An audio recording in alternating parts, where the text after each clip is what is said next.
but endometriosis is a cause for infertility, among others. Okay, yes. So talking about this, you already talked about the scan. What other diagnostic measures can we take to show that is? How can we diagnose endometriosis in a woman?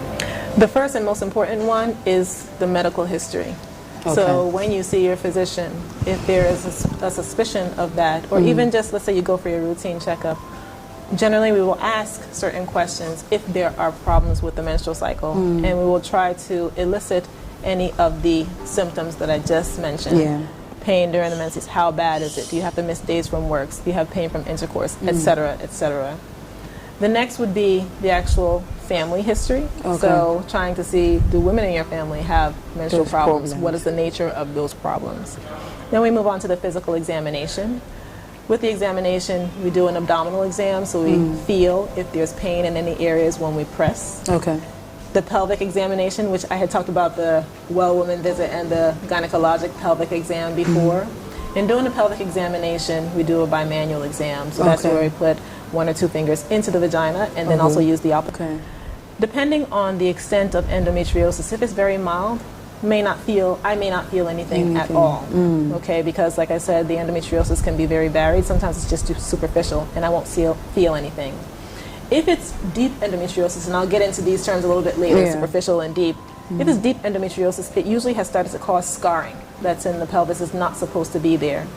And so your body reacts to inflammation by trying to contain it. It becomes like a very hard, dense nodule. Because when you have a scar, it turns hard on your skin. Exactly. So that's exactly what happens. That's what can happen internally. Okay. So when I do the pelvic examination, I might actually feel those hard nodules when I feel the back part of the pelvis. If the endometriosis has caused a cyst on the ovary, a cyst is a fluid-filled sac. Okay. Endometriosis cyst is called endometrioma, or chocolate cyst. It's easy to say chocolate cyst. We call it a chocolate cyst because the endometrial tissue, once it forms into a cyst on your ovary, it gets old and turns dark brown. So usually when we're doing surgery and we break it open, it comes out like chocolate, like chocolate mousse. Okay. So if there is a cyst or enlargement of the ovary as a result of an endometrioma, I might feel that enlargement when I do the exam. So then that would then prompt me to do some imaging studies. So pelvic sonogram, sometimes depending on what I'm looking for, a CT scan. Okay. And in those cases, it may identify some lesions in the pelvis that would clue me in that maybe there's an It may be normal.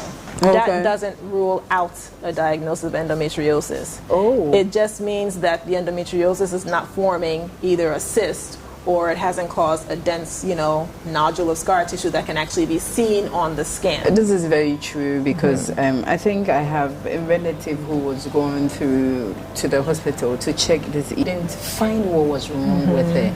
It was very difficult. So aside those scans, how can you also get to diagnose endometriosis if all these are not possible on this? Have not been found on the scans. Right. Yeah. So the main thing in that type of instance that I would rely on is the woman's history. Okay. If all the information I've obtained from the woman is making me lean towards endometriosis, I can make the diagnosis based on that. Okay. And so then the woman and I, we have a further discussion about what she feels comfortable with, because the only definitive way to rule in endometriosis is with surgery, where I actually look inside the pelvis and see that the endometriosis lesion is present. Okay. You also can